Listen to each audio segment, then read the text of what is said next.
Welcome to the SolidCAM University channel. This video's topic is using a double-sided chamfering tool. So double-sided chamfering tool is a really useful tool if you not only have a chamfer on the top of your edge there, but on the bottom edge, kind of like an undercut sort of thing. So how do we do that? Well, first we need to make that undercutting tool. And I basically created that as a shape tool. And if you review the shape tool video on our YouTube channel, you'll see how to create that shape tool.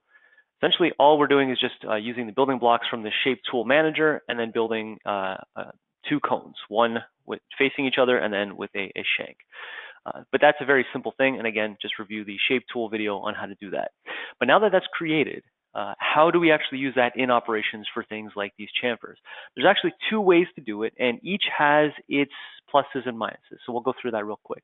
One is to use the profile operation. And I've done that for both the upper and the lower. And if we take a look at that in a cross section, we'll see how that works. So we'll take a look at the upper to start. So this is both options that I'm going to show in this video rely on your knowledge of the shape tool that you created. Now, you created the shape tool, so you know its dimensions. So what you'll do is you'll just play with those. We'll start by doing the upper chamfer. The geometry for the profile is always going to be one of the solid edges, and in this case, I just chose the major diameter of that chamfer. In this case, it's going to be the top edge of this upper chamfer here. And the reason I'm doing that is because the way I defined my shape tool, it is in diameter 1 inch. So basically, the outermost diameter, outermost edge of this tool is going to follow that line. In the case of our shape tool, though, I want that edge to ride along there. But because of the way these shape tools are defined, in my case, I defined it as a flat end mill. It's actually going to be the bottom edge and the outermost diameter, that imaginary corner right there, that rides along that edge. And obviously, that's not good. We need to kind of dip the tool a little bit and maybe step it over a little bit as well. So that's what I actually have done. So since we're only driving this by a single piece of geometry, just that contour, in the level section, I told it to dip 0.22 in terms of the depth. And that is because, again, I've made this actually a 1/2 inch cutting length, meaning that cone shape right there, that tip exists 1/4 inch from the tip of the tool. So if I dip it by 1/4 inch, that exact edge of my tool will be touching that edge.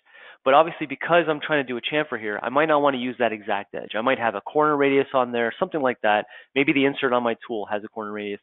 So going right to that corner is not going to work. So what I've done is I've actually kind of choked up a little bit. I've done it by 30 thou. Now that's going to be a common thread through both these options here, knowing the shape of your tool and how much to shift it just so you get it to ride at the right spot on your tool. So in this case, you can imagine that I would have shifted it 1/4 inch and then I just pulled back by 30 thou. I've done the same thing with the technology section. In the profile operation, we have the ability to modify whatever geometry we choose. This is so that we don't have to do any kind of sketching. So what I'm doing here is if I go to my geometry button here, you'll see that I actually have, again, added a shift of 30 thou. If we kind of rotate this a little bit, I've actually pulled the tool inwards, somewhat overcutting by 30 thou. That 30 thou shift there and the pull of 30 thou in the axial direction means that as we machine this part, we'll see that the tool is actually going to go right to the area that I want it to go on my tool. Let's just step through this code. Now, because this is a 45-degree chamfering tool, I know I can just go 1-to-1. I did 30 thou up and 30 thou over, and that lines that up very nicely right there along my chamfer. I've done the same thing on the lower chamfer. So let's take a look at that real quick. In this case, if we're doing the lower chamfer, my levels, I want to go deeper by 30 thou. And I'm just going to take a look at the other end over here. So I've gone deeper by 30 thou, and the upper level is the bottom face of that part. So again, this is more of the use of the delta section where I know the cutting length of my tool, and I want to go from that edge there, I want to go down by 1/4 inch, and then again, that additional 30 thou. Under technology, I'm still overcutting by that 30 thou. I want to pull it outwards radially by the 30 thou. And again, if we take a look at that in simulation, it lines up as well. And I've actually just kind of shifted it enough that I'm using the actual cutting surface of the insert rather than anything that would have a corner radius there. Again, going back to the shape tool, I could actually define this with that corner rad if I used some of the other options in the shape tool manager. I opted here just to kind of do it real quick because this is the kind of thing where you know what the tool looks like. You don't necessarily have to add it there, but you can always add it cosmetically if you want to see exactly how that lines up. Now, the plus of this is it's a single piece of geometry, and if you know your tool dimensions, you can just add the shifts in there as easy as I did here. This is using a 45-degree tool. If this was a different angle of a chamfer tool, then I would just have to do the math to figure out what my shifts would be. And again, we're fully integrated inside SolidWorks, so just a matter of sketching my tool profile, taking a look at what angles I would need to shift, what axial and radial shifts to put in there, and I could figure it out. But again, there's a lot of math that's involved there, but if you know your shape of your tool, you'll be able to figure this out. And this is the quickest way to do it. If you know your shifts, you just plug them in, you choose your contour geometry. And that is if it's a purely planar undercut there, purely planar chamfer, which most of the time it will be. It's a countersink or whatnot. Now, the other way to do it is if we use HSS. So I'm going to take a look at this from the other side. And we'll do the bottom half here under Mac 2. And HSS is it's about the same. You still need to know the shape of your tool. You still need to know your shifts, but it's not as hard as trying to figure out levels and such, because again, there is no levels in HSS. So what I've done with the HSS toolpath is I'm using parallel to curves. The geometry is the actual surface of the chamfer, and the contour is the major diameter as well.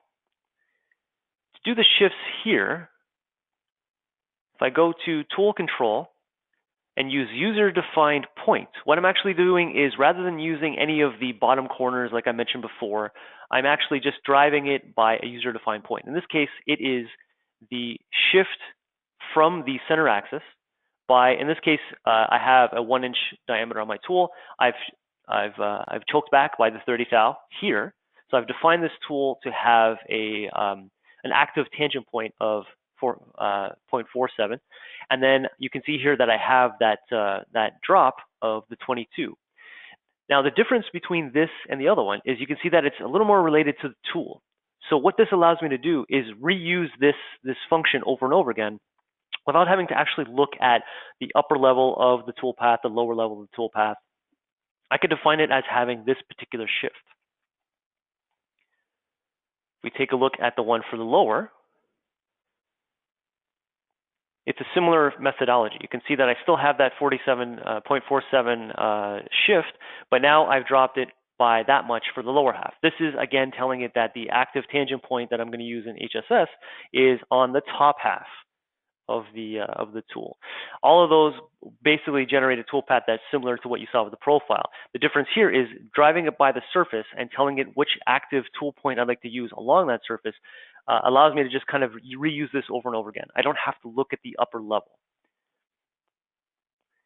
Now, there's a lot of math there. There's a lot of plugging in parameters, keeping track of your shape, your tool, and whatnot. And that can be tedious if you have to do it over and over again. This is where we use templates. If there's something that I can repeat, I will try and use the repetition as much as possible, and I'll use something like a template. So for instance, let's add, from my template, we'll do the upper chamfer using a profile. So this is the same toolpath we just looked at. I just saved it as a template. So we're under Mac 2. I will just define my geometry. And again, the geometry for the profile will always be that major diameter. I'll make sure that it's in a climb milling direction. And because it's a profile, I need to add my upper level. So I'll just say that's my upper level right there. I'll make it associative. And the lower level, the depth, it'll be 0. Because as we saw, everything I did inside that toolpath is incremental. So I'll just open that guy up.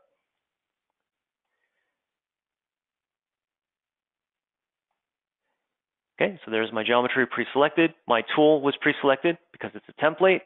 levels. Whatever I chose as my upper level, I saved in my template the idea of dropping it by 0.22. And the only thing that's not saved by a template is the geometry. So that shift still needs to be added. So this is one of the drawbacks of using a profile template, because it doesn't save this aspect. I have to go in and add this 30 thou. But otherwise, if I do a save and calculate, and we take a look at that,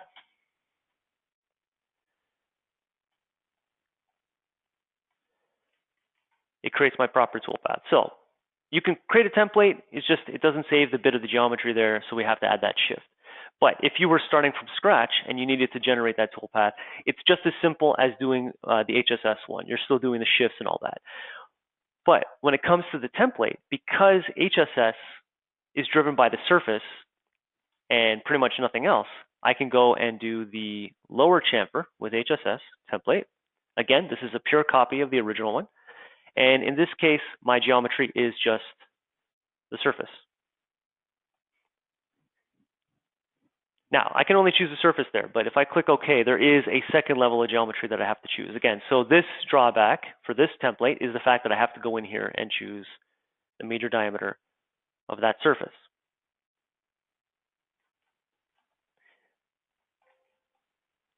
Now, this is not as bad as the profile because you know what geometry to choose. You don't really have to think about what shift it was for this particular tool because all of that is saved for us here.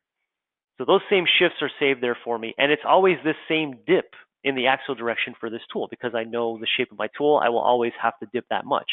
So if I do a save and calculate on that, and we take a look at that in its simulation,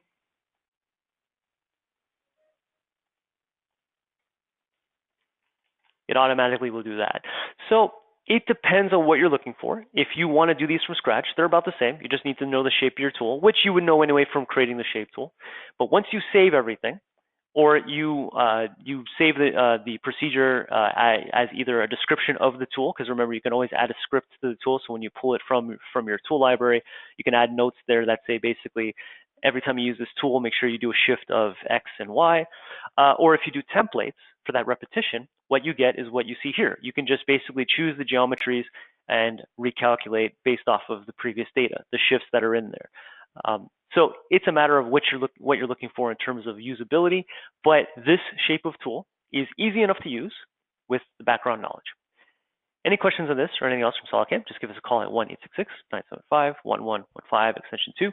You can send us your parts or your questions via the ticket system at solidcamsupport.com, and stay tuned for the rest of the videos on this YouTube channel. Thanks for watching.